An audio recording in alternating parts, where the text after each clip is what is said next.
Welcome to the Meister Drop-In for the Jaeger Save the Night campaign. I'm Steve Giralt, and today we're going to be discussing how to light food photography. It's going to be an exploration of light. We're going to really break down everything that I do when I'm thinking about how to light a food table. And we're going to try to keep it as simple as possible.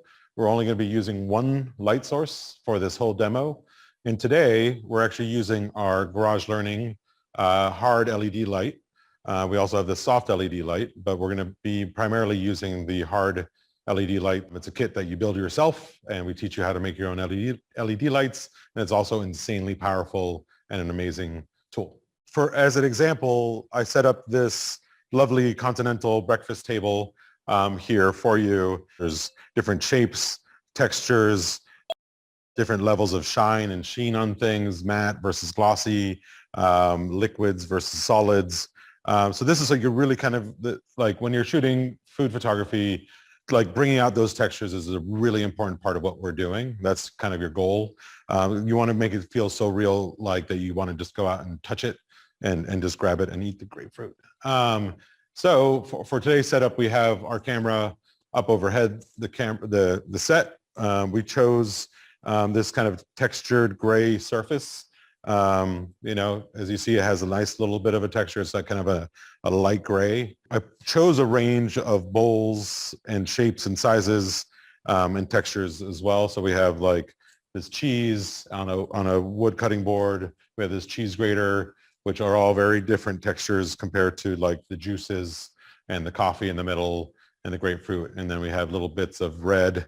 You have these pomegranates, some jam, some butter, and a lovely croissant over here. And right now it's mostly in the shadow, but there's a bowl of strawberries over there.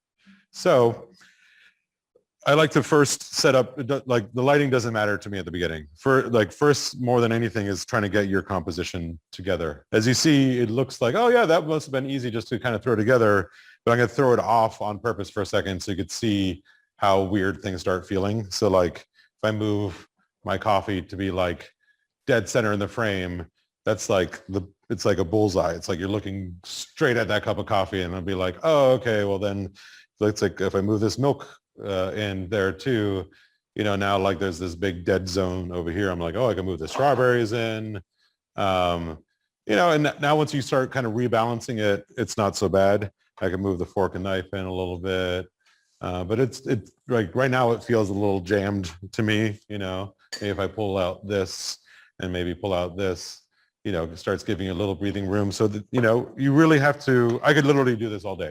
So, you know, when you're trying to set these things up, really kind of concentrate on the relationship between the different objects. You know, like there's a difference between the handle on this coffee mug being here versus facing that way. It gets way brighter and it's way more important. You know, you're really choosing what you want to highlight by what's catching highlight and what's in the shadow. You know, so by putting that coffee handle over there on the left, it's less important. Same thing with this milk jug, right? Like, yeah, maybe you want it to feel like you could come grab it and that works. Or if you actually are doing a video where you have a hand model or, you know, a hand, not necessarily a model, that's going to be interacting with things, it's also something to consider. Also, like here, like this milk is really tall, so it blocks light on the strawberries. So, you know, things like that you also need to consider, because if I move, let's say, the milk and the grapefruit out of the way, suddenly, oh, look, I can see the strawberries. You know, so everything really is intertwined for better or worse. You know, same thing, you could play with rotating these grapefruit around. Really concentrate on your props, your propping, your art direction, because it's really important. Never mind what I do with the lighting. I think it's a really important thing, and it's something you just have to practice. So right now we have our light really at pretty much at table height, maybe a tiny bit above table height. I'm going to actually just grab the light and move it around a little bit and kind of tell you a little bit about what is changing for good, what is changing for bad, obviously, in my opinion. So if I bring this light even lower,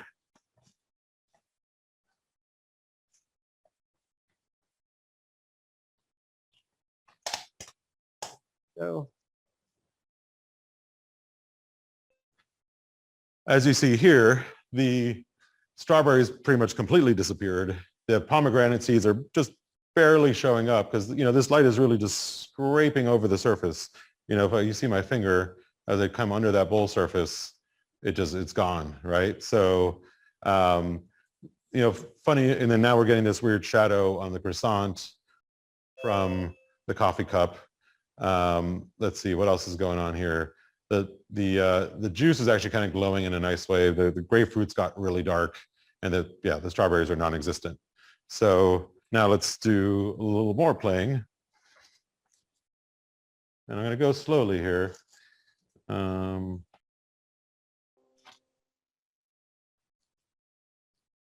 The sun is rising. So I'm actually going to go a little extreme.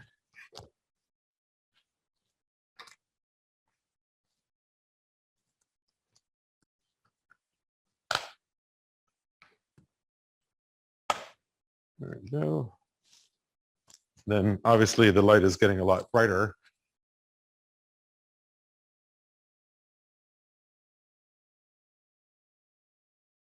So as you see, I've kind of come up to like 45 degrees with our light, and it changes everything. It feels so different than the other lighting setup we had. You really see that butter now.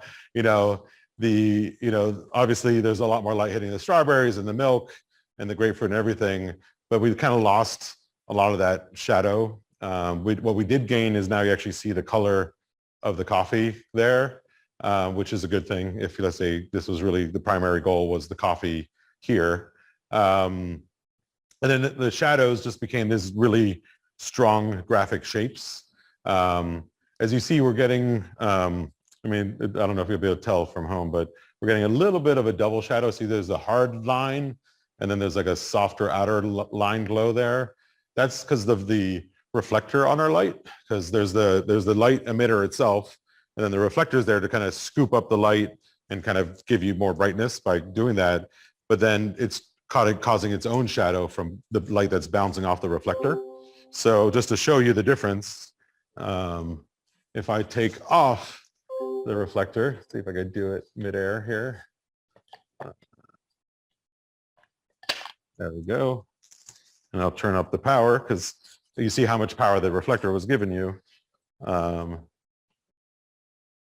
we go. So now you see that shadow is crisp. That is a hard edge shadow. You see this kind of lighting effect a lot in kind of modern food photography, where it's kind of this super hard light, which is really cool because it does bring out textures in a cool way. With that, though, I feel this light angle to me it could be higher. Let's see. I just want you to see exactly, we're almost touching the camera now. Obviously the light is too bright again. So let's say there. So now you see everything's kind of very even, right? Like across the field, everything has been lit equally. So you're kind of giving importance to everything pretty much equally here. You also see we got like a nasty highlight on this knife here because it's just reflecting from camera, boom, right to that light source, which isn't the best thing. So yeah, as you see, light angle and the effect of the reflector is a big thing. So another thing I want to show you is we just played with this, right? Going from low to high. I want to kind of bring it around and show you different angles of the same light. I'm going to dim this for a second so I don't blind myself. Putting this back on. There we go.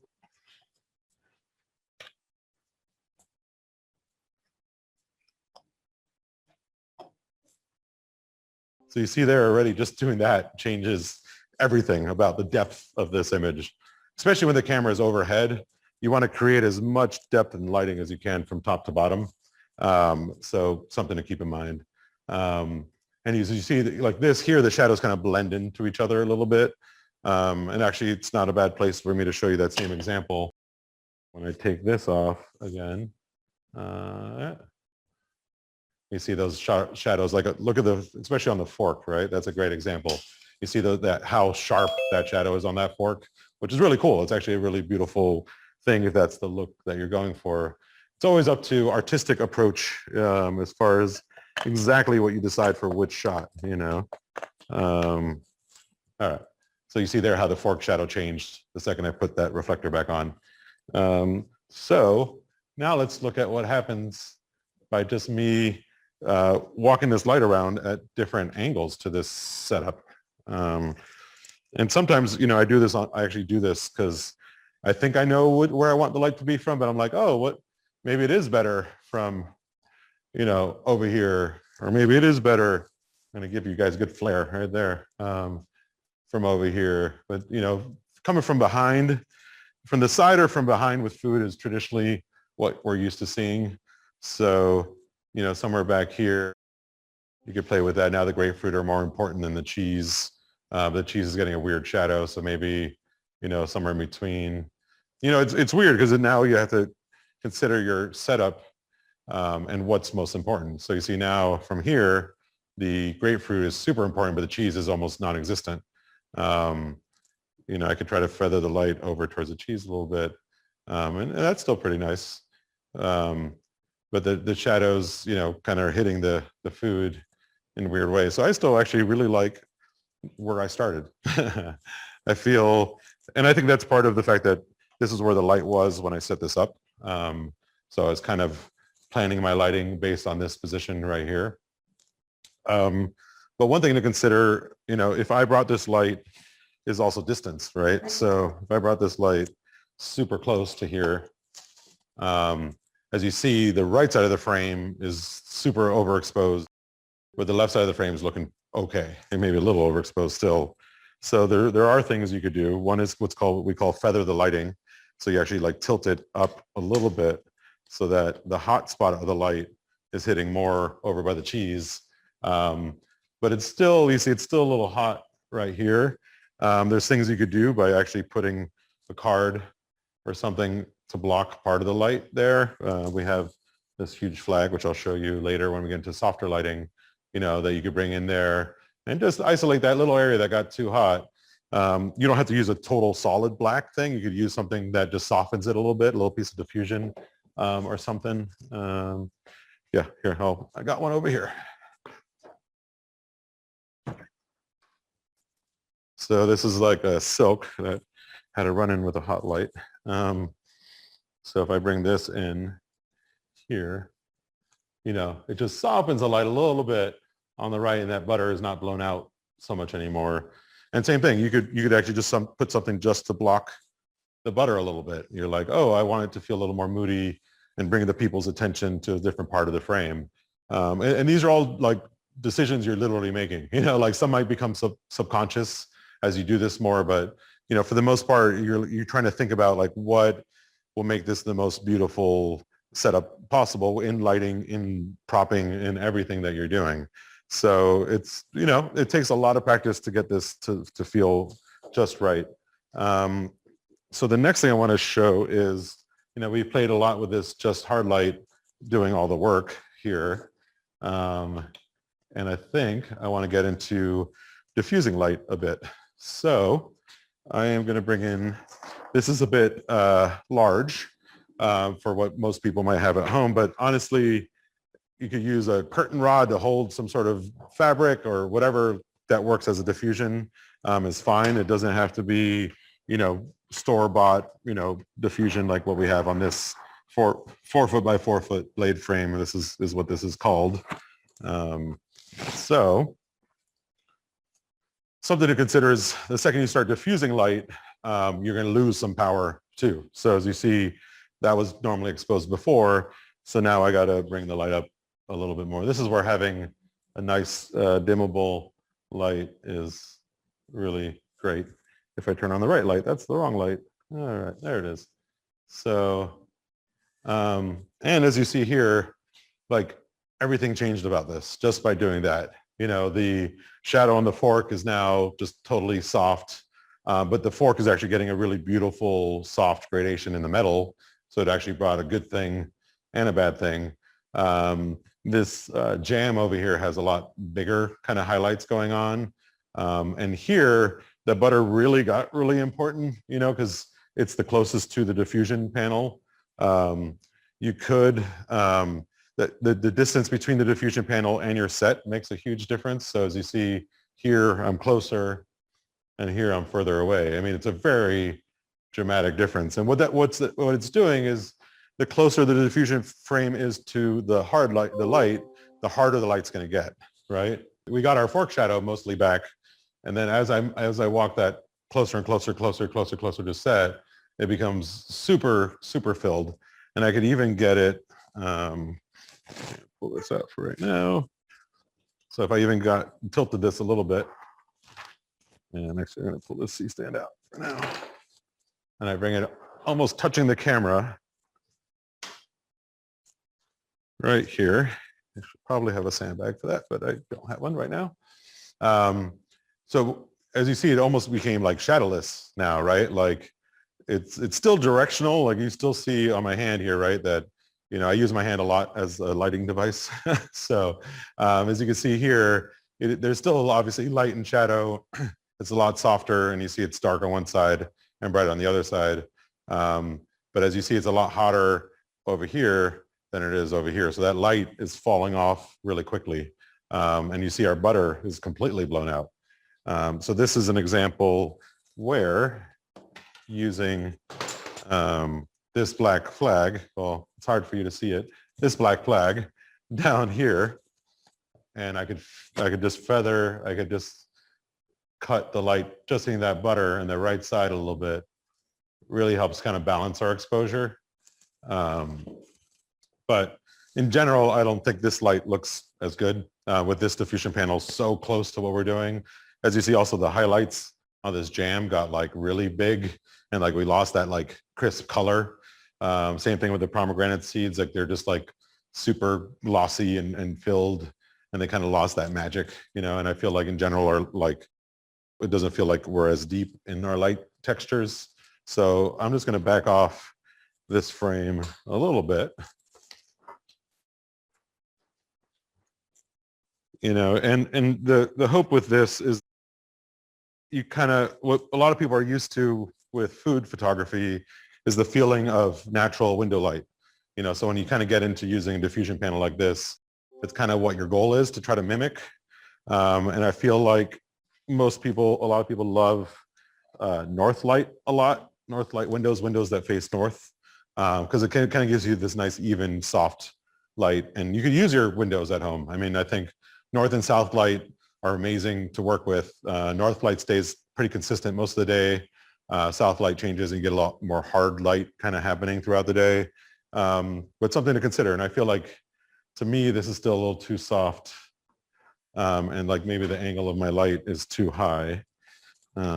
So I'm going to do this and this. And then consider distance too. There's definitely a difference between that being 2 feet away versus 1 foot away from set, as far as, the overall effect you're getting. I mean, this is kind of I really like the hard light where we started, but this is a really nice light kind of right here. It's a kind of a balance of the two. One thing I think is like the left side feels a little dark. So this is where fill cards and bounce cards come into play. So if I just happen to have a fill card right here.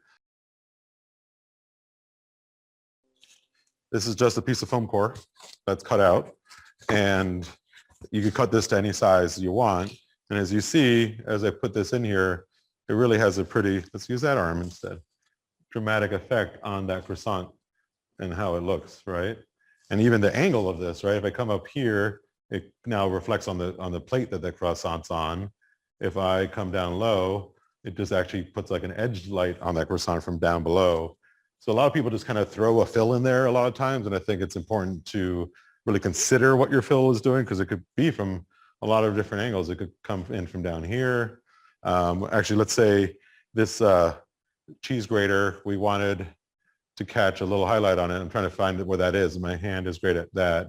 So it's actually reflecting over here where this is. So if I put this card there, you see?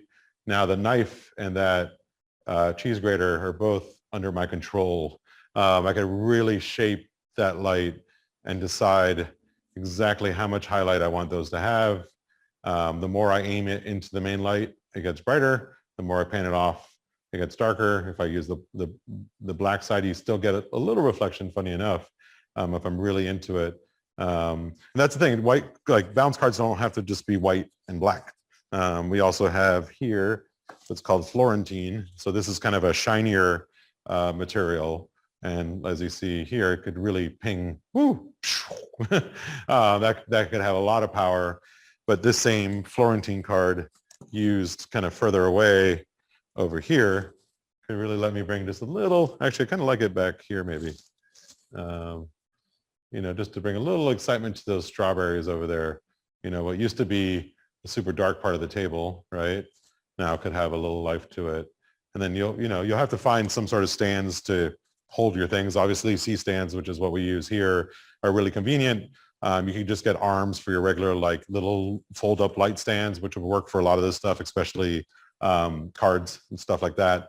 But it just makes a difference because you could put something in place, you know, either take a picture of it or whatever, and then, you know, remove it, move it around, do all sorts of stuff. So the other one is also have your camera on some sort of tripod, you know, because if you're trying to like hand hold it and then it's just lights and just everything's falling, everything's moving, it's really hard to really take a look. And same thing too, like don't just have it on the back of your camera trying to look through this little tiny window. Make sure you have something, whether plug it into your TV, your computer, whatever it is. Like almost every camera now has a way that you could plug it into something else. Even if you have just like your iPhone as your camera, you could even, you know, stream that to like an Apple TV or something. Just find a way to get it so it's big in a way that you could see it. Like this isn't a huge monitor I'm looking at over here, but it's enough that I could see what I'm doing. So, and same thing here. Like, so think about our coffee cup, right? Like the challenge with being straight overhead is it's probably reflecting right where the camera is, but let's see. Okay, now I can get a little rim of light on that coffee cup if I needed to. You see that kind of moving left and right. I think it would have to technically be on this side of the camera. Yeah, there you go. So, you know, this is something you traditionally see in a lot of liquids. They want to see some sort of texture line across the top, and you'd probably have like little coffee bubbles in there fresh, you know, when you're going to shoot this. But by putting this card right up here, it really shows also how much the floor is vibrating in here because the truck's on the highway nearby. But it also shows that you could bring some life to that coffee cup. It's hard because you see, I'm almost have to be in the frame to get that to look right. But that's part of the challenge of being overhead. So that's pretty cool, right? We kind of went through some of the basics of all of this. The fun thing about this is I also want, you know, we cover this from overhead, which is a great way to really see your shadows and highlights. But now I'm going to bring the camera down lower so we could actually, it's a very different lighting experience when you're now shooting from a lower angle. So I want to make sure this is not in the way of the camera.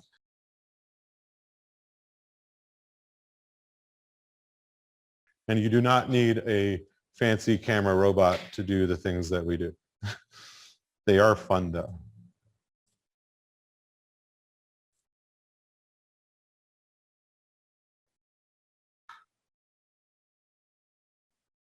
Good. So I had pre-programmed this position, so I wasn't fumbling with the camera for like 10 minutes while you guys were here.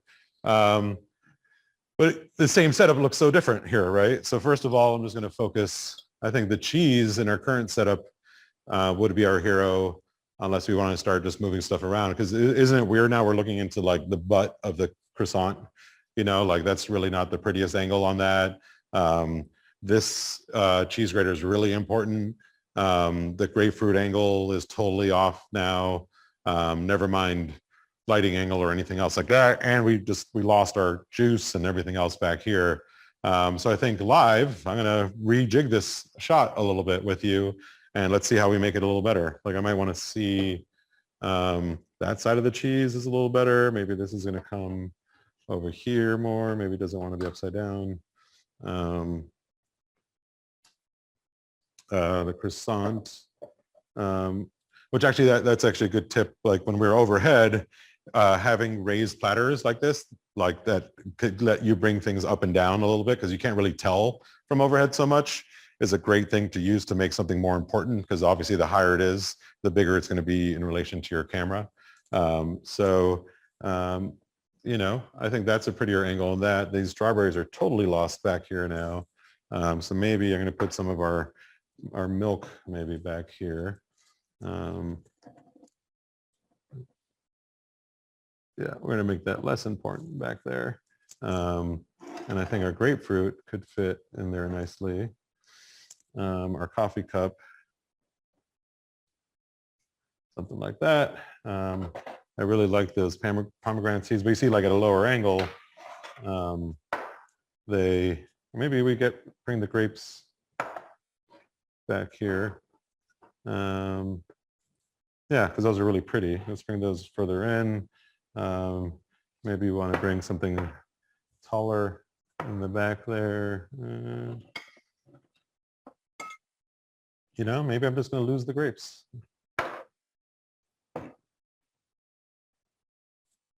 And we already poured ourselves a little bit. And that's the other fun thing too, is playing with cropping too, like where everything doesn't have to be in the frame. You know, it's actually almost better if it isn't all in the frame, because it leads you to the idea that there's more frame and more stuff out there. So I like that. Maybe instead of this juice, we'll bring in our butter and just a tiny bit of jam back there. Yeah, this board is cramping us a little bit there. And let's see, is there room for maybe a little loose strawberry? Yeah, that's kind of nice. Yeah, and don't be scared to pull things out of the bowls and, you know, like be a little loose. Like we could grate a little cheese and have it on the board a little messier. You know, I think people get a little too precious with stuff sometimes. And I think, you know, kicking the tripod of sorts where you just kind of kick it and see where things land is kind of fun. Cool. And then I think if we could tweak our lighting a little bit here, I think this will get even better. So I think I need something back here. Maybe it's like, yeah. So I think, so right now we're still kind of side lit. I think this is going to look kind of amazing when we backlight it all. So let's try to do that. I will move this.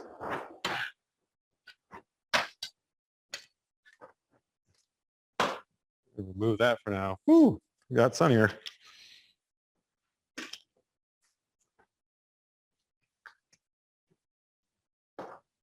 All right, so let's play with this.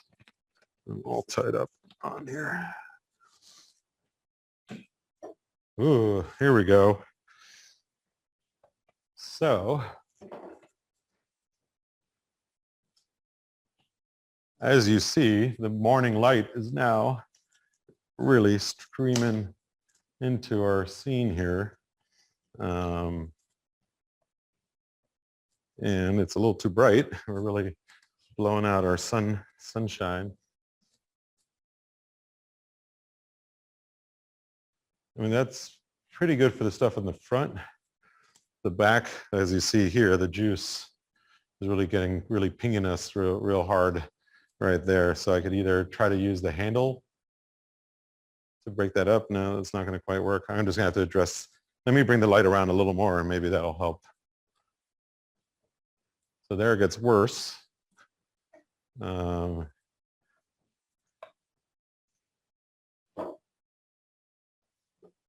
There it's getting a bit more manageable, but I don't like the shadow on the cheese. So what if we try coming up a little higher? Oh, higher is nice. All right.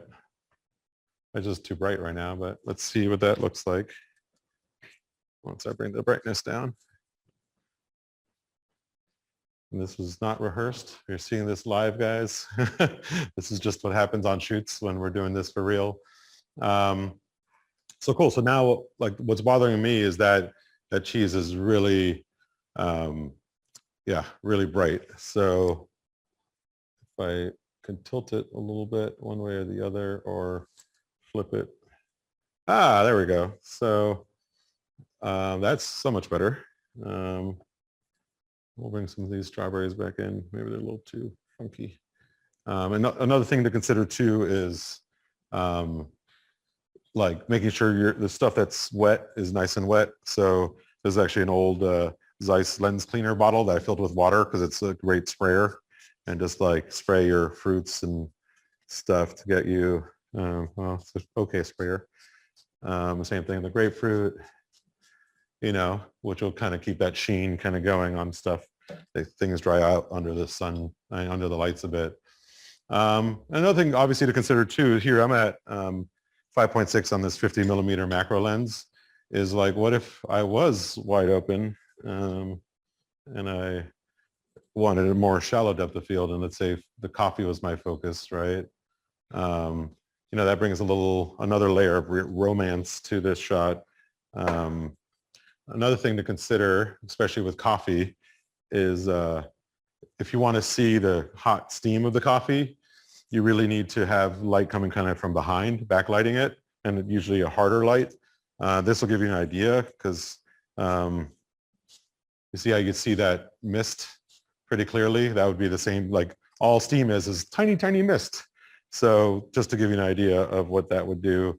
So I feel like I need to balance lighting a little here. I think it's a little too hard for my tastes. So I'm going to actually just use, this is a silk on a frame, not so different than just fabric that you could get somewhere. So I'm going to throw that in front of there, and there we go. Yeah, so that just softened the light just a little bit, and that's feeling pretty nice overall. The one thing I'm feeling is that maybe I need a little bit of a fill. So I'm going to get my trusty little fill card here and start playing around a little bit with, oh, that's one of our lights that are sliding me over there. That I'm blocking with the fill card. But so you see how that affects the milk and the croissant a lot. And then you just want to find the right place for this. Like, is it just, we want a little bit from the front for the coffee cup, or a little bit from the top, or kind of a little bit of everything, or go a little moodier. You know, it's all your decision to make of what feels right to you. I kind of like that. So let me bring in a stand to lock that in.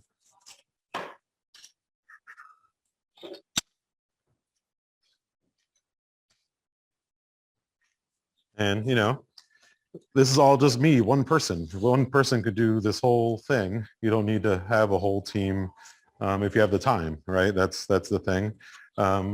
It's wonderful having prop stylists and food stylists to do all this, and they're really amazing at what they do, but it doesn't mean that if you're at home and you don't have one, there aren't certain foods that you could just buy. You know, like this is all, we catered this shot to the fact that we didn't have a food stylist to make us eggs or pancakes or whatever it is.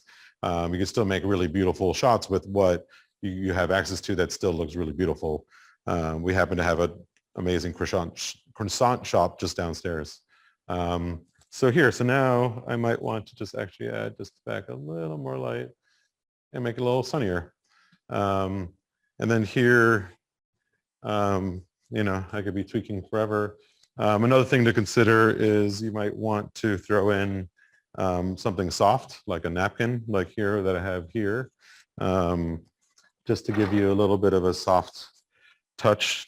Napkin styling is a art all in itself on how you fold it. And it's not too bunchy, but just the right amount of bunchy. I'm not going to go too crazy, but this is show the idea of if you wanted like a soft touch in here, or maybe down near over here somewhere. Getting to the spot as always. Yeah, that's kind of nice there. And then let's see, right now we're getting like a nasty highlight off that grapefruit. So this is where we could, there you go. magic. A little spinning really helped us with that. And it's like, it's such a challenge, right? Like like these three coffee, orange juice cup are like in a row right now. So you want to be like just off of perfectly in line, so like just bringing it over one way and bringing this guy over the other way, really kind of help bring that to feel a little more natural and loose in here. We'll bring that jam in here. So I think this shot's starting to look pretty good. That maybe, there you go. That croissant's looking great now. I mean, do we know that this is a milk pourer if we brought it in closer? Sometimes you could tell more or not. Seeing the edge of it there is kind of nice. I think this is looking pretty fun. Just one option just to give you an idea here. So this is the hard light through this silk. If I brought this silk in closer, like the effect that has as well is different. You see that's nothing, right? And that's with this silk in here. So like if you wanted to, and think about what happens in the real world, right? If you want to see like the feeling of like it's a sunny day in your kitchen, the light is streaming hard into the room, kind of bouncing up and stuff, is like where you have some hard light hitting more over this way, and then you have a little more of the bounce of it all hitting other things all around there. One other, thought is sometimes you might have too much light coming from above a set. So you might want to bring a black flag and kind of cover the top of the set. And it's always good just to test it, right? Like, okay, is that affecting anything? No light is coming from above because we have nice high ceilings here. And you could also, play with blocking light just in certain areas if you want to bring some attention away from those juices and stuff. But yeah, this is fun. This has been good. I just want to show you, like, remember this, how this feels, because sometimes, you're like, oh, I don't want to bring in this hard light and have to bring in diffusion and another stand and all these things. So I'm actually going to turn on our soft light kit and bring that over in a similar position to where we were. So the thing with the soft light is it's already soft, and you could make it softer, but you can't necessarily make it harder per se. So as you see, this one little panel has a very similar light to what we just had at this distance. If I bring it closer or further, it will get harder. If it's what I'm saying, as I move further away, it gets harder. As I move closer, it gets softer. So I could bring this in even more. And I can turn down the power a little bit. And it has that effect. You could still put this soft light through. Actually, this has a piece of plexiglass, frosted plexiglass already on it. But we could put this through the same diffusion screen we were using. And you could get this to be even softer and glowier. Obviously, then you'll need more power. This light is not quite as powerful as the hard light is, because once again, you're already starting with a soft source. So now you have an even softer source. So, I think it's really good to know that it doesn't have to be this light. It could be a lot of different things. It could be your window, you name it. So, and maybe we don't want the fill card in here anymore. So yeah, that's the bulk of what I wanted to cover today. So I'm going to open it up for questions and, see what you guys all are asking questions about. Yes, I'll repeat the question. So the first person, Javier asks, how do you guys prefer to expose? Zebras, false colors, something else? How do we choose how we want to expose? Using zebra or false color? Having a very good monitor with scopes is the best answer, because you look at the scopes and see if you're blowing out your highlights. Zebras helps as well, but the DIT will hate me for saying this, but sometimes you want to blow things out. Sometimes that's okay. Back when we shot film, you blew some highlights out, and that was part of it. If it's a white milk right by the brightest part of the frame, naturally it would be a little blown out. Does it look blown out, like overly blown out? That's the question. So yeah, I mean, we're spoiled. We have really good monitors that we look at in here for our exposure, but generally speaking, try not to overexpose is probably better than overexposing too much, because later you'd always pop it back up in color. So that would probably be our answer to that question. Cool. And then the next question is about monitors. What size monitor do you usually use? It's a range. It depends how close you are to it. We use 24-inch monitors a lot. We have some 17-inch monitors. You name it. It's what you have. Like at first, I used to just use like a cheap like Dell TV monitor, like a computer monitor, HDMI, plug the camera right into that, and I had it. I think, don't worry about 4K or whatever. Just 1080 is good, and that's all you really need to worry about. The next question is about like building sets and backgrounds. Right now we have the camera at an angle, we can't really see what's going on behind, but if we were to move the bolt so that we could see beyond the table, how can you build backdrops? What do you use? All right, so the question is about building backdrops. Let's say I had tilted the camera up a little bit here, and we're going to see past the table. Yeah, I mean that I obviously chose this angle here right now because it keeps me on this surface. Sometimes you have to build a bigger surface. Sometimes we build 4-foot by 8-foot surfaces. This is just like a 36 by 36 inch surface.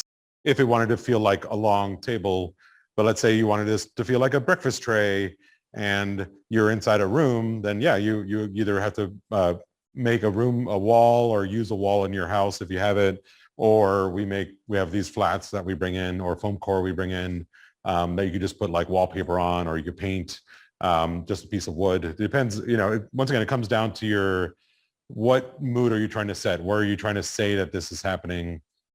Because that makes a big difference. So when you're doing the bolt move, are you constantly switching between position A and position B back again to dial in both ends of the move? Yeah, I mean, if we're trying to, let's say, dial in lighting, I guess that's the question. So somebody was asking if when the camera is actually moving in a big amount and we're trying to dial in lighting, that gets a little more complicated because you have to address the light through the whole move, so as you, and not just lighting, but also arrangement, right? So as you saw from overhead, this looked great, but when we came down, the arrangement of everything didn't look so great.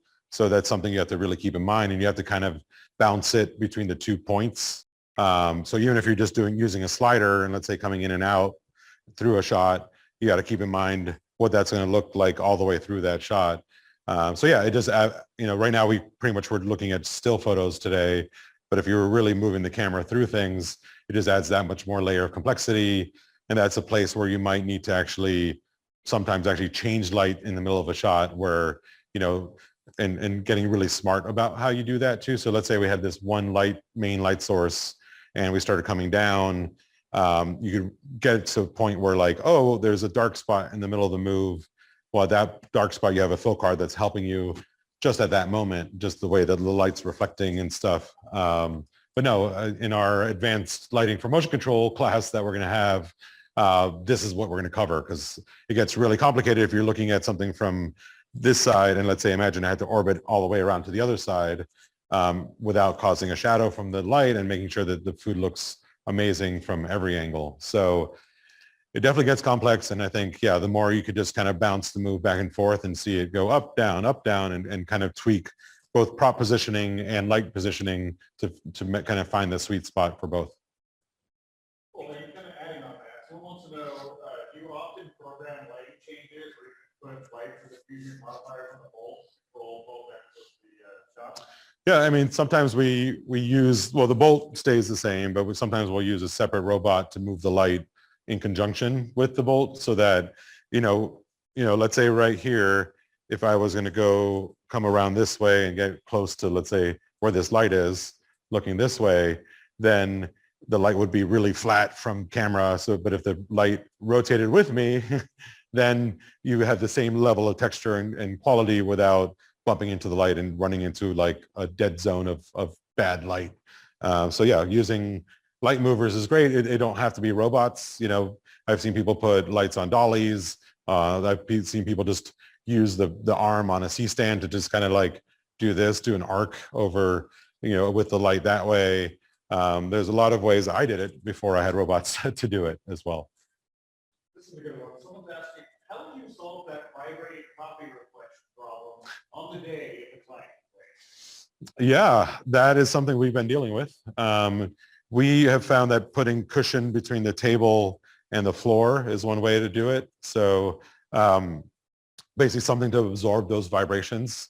That's kind of the best thing you can do. We actually have special material that we use that's not just rubber or foam or something like that. But basically the more layers between the floor and the surface that you could put of absorbent material, like let's say some under the bottom of the sawhorses, some at the top of the sawhorses, something between the top of the sawhorses and the tabletop itself. And just the more layers of that you do, the more you could work around that. The other option would be like downplay the highlight on that liquid or light in a way that it's not as obvious, you know, to people looking at the shot. You know, like at this angle right now, it's not really an issue because we're not really bringing out that detail. But sometimes we're in New York City, so it's part of the life we chose. But yeah, no, it's it's something that you could usually solve. Cool. And here's the question. Oh, sorry. Yeah, the question was how would we solve that vibration of the liquid in the coffee cup on the day of a shoot if that was a problem to the client or to us, and that's why I said all the cushioning and all that stuff. Someone wants to know, on a typical food shoot, how many setups would you go through in a day? Well, okay, the question is on a typical food shoot, how many setups would we go through in a day? And that is a complex question because it depends on what the food is, how complicated it is to cook and style, how long the stylists need to make the food, how big the setups are. Like, is it just like butter and a couple things, or is it like a full table?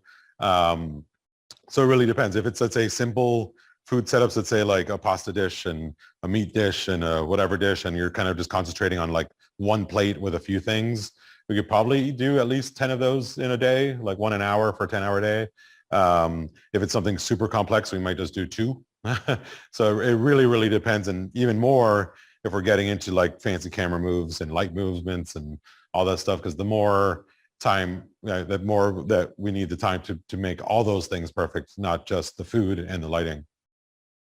Cool. Someone wants to know about having clients on set during shoot days. They're excited beforehand, or do you have clients there on the day of shoot? Not after COVID. So the question is, do clients come on set and is everything decided that day on set? And the answer is no, pretty much across the board in so many ways. So much is decided ahead of time. Yeah, we might not decide the arrangement of where all this stuff went, but we'll have all the props picked out that we want to use, and the client will agree that, oh, that's the right orange juice carafe that they like. That's the right type of croissant, that whatever. All those things are in a pre-production book that we put together, and we have a pre-production meeting with the client to go through all the details of a shoot before the shoot day. The details as to exactly how they're lit and where they are on the table, that happens on shoot day.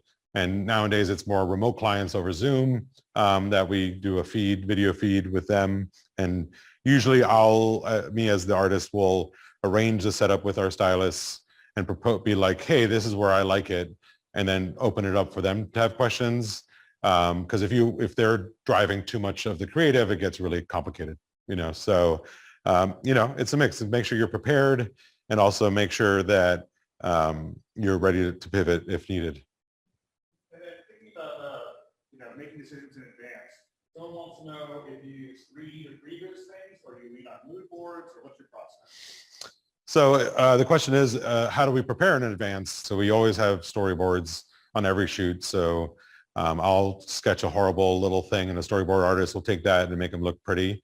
And then if it's a really complicated camera move or something, we'll actually do a 3D, like Maya previs of the action with the camera move to scale and everything so that we get sign off from the client and everything's agreed upon. But yeah, the more, like to me, the more you could get sign off before shoot date, the better, because then you know for sure that everything's going to be taken care of. What's the best mechanism for steady motion if they can't control? Just a pan tilt slider. We're selling one on our website, thegarageliner.com. Pan tilt slider that's motorized or not even non-motorized. If you want to repeat the action, then I think that's your best bet. It's basically a 4-axis robot, right? Slide, pan, tilt, and focus, where this is a 6-axis robot. So it's the best beginning place to go. From that, I mean, there's people that use Steadicam or they use gimbals and you name it, whatever. But if you want to be repeatable, then yeah, it has to be some sort of motorized slider or at least pan tilt head or something. And then we have one question here, like, where do you get your inspiration? And challenging shoot. What's your favorite shoot you've done? Great. This will be the last question because I actually we'll need to wrap this up. But somebody was asking me about like, where do I get my inspiration? What else did they ask? They were like, what's your favorite shoot you've done? Favorite shoot that I've done that, okay. So they're asking my favorite shoot that I've done and where I find inspiration. My favorite shoot, I always say the same answer, is the shoot I'm about to do. You know, it's the next one. Like I see every shoot I do as a learning experience. And I think that my next shoot is always going to be the best one I'm going to do ever. And that should be how it kind of works. And then as far as inspiration, you name it. I mean, I think looking at other artists, looking at going to museums, going for walks along aisles at your hardware store, going to consumer electronics shows like CES or NAB, and just seeing the technology and tools that are out there, taking a continuing ed class and painting, like you name it. I think it's really draw inspiration from everything all the way around you is really the best place that I think for finding inspiration. I think trying too much to copy people exactly could be kind of really put you in a trap where you're not thinking for yourself. I think the more you could look at something that's not exactly what you're trying to do and draw inspiration from something, I think is much better than trying to just copy something I've done or Peter McKinnon or whatever. And with that, we got to wrap up. But thank you everybody for joining us. This is a really great class. I think we covered some really great ground as far as food lighting and just how to consider lighting with just a single source light source. There'll be another one coming in June next month. So if you make sure you follow us on The Garage Learning on Instagram, on YouTube, and if you have any other questions about anything going on between when we're launching our classes and how to buy our kits, go to thegarageliner.com. Also make sure, a big thank you to Jägermeister for sponsoring this master drop-in class today. Make sure you check out their website, their hashtag Save the Night campaign. There's a bunch of all the other really amazing artists out there doing awesome stuff just like this. So make sure you check those out and you drop into those as well. And with that, we'll see you next time.